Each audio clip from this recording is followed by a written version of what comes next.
Mon Dieu, délivre-moi. Seigneur, viens vite à mon aide.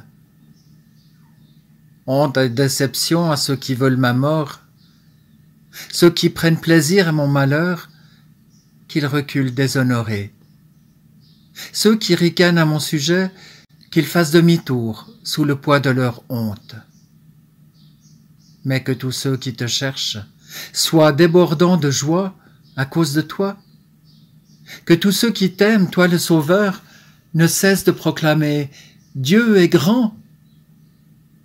Moi, je suis pauvre et malheureux. Mon Dieu, viens vite auprès de moi. Mon aide et ma sécurité, c'est toi. Seigneur, ne tarde pas.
Dans la parabole de l'invitation au festin, celles et ceux qui étaient les invités officiels décident de ne pas venir, et ils invoquent des excuses difficilement acceptables pour toute personne qui respecte la parole donnée.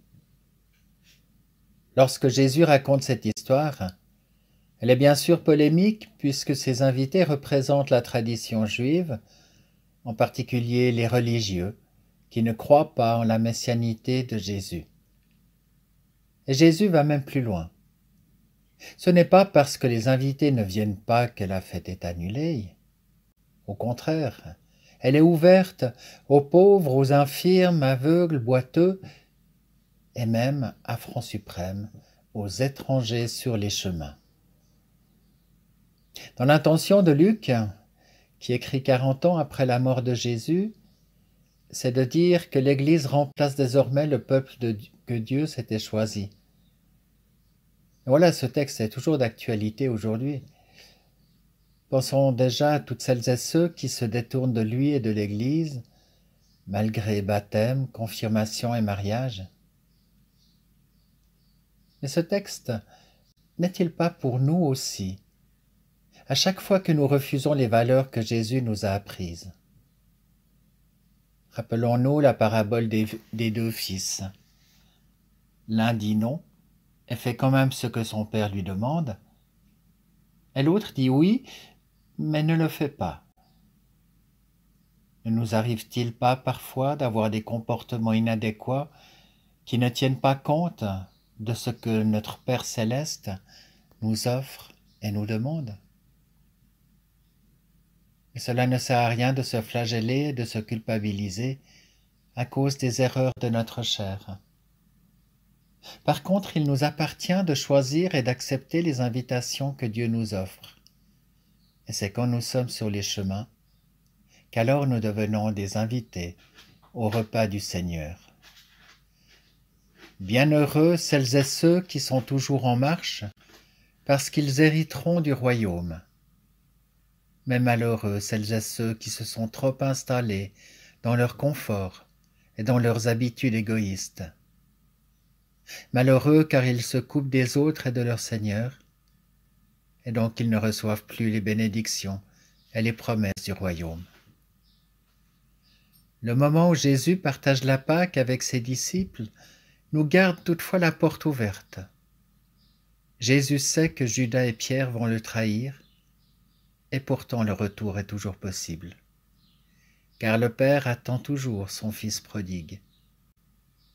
Contrairement à Judas, Pierre va choisir de revenir sur le chemin, même s'il est difficile. Aujourd'hui encore, il y a des personnes qui osent partir sur les routes de la vie, malgré les dangers, parce que sur cette route, il y a le festin du royaume, où Christ veut nous accueillir. Ce festin, ce n'est pas seulement le temps de la scène, mais aussi tous les moments où nous pouvons partager l'amour que Jésus nous a lui-même donné. Ces temps de rencontre, où nous partageons ce que nous avons reçu de lui, parce qu'avec lui nous pouvons voyager en confiance, sans avoir peur de manquer de l'essentiel. Le minimum nous est acquis, quant au superflu, ne nous force-t-il pas parfois à refuser l'invitation? Amen.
La simplicité, la miséricorde.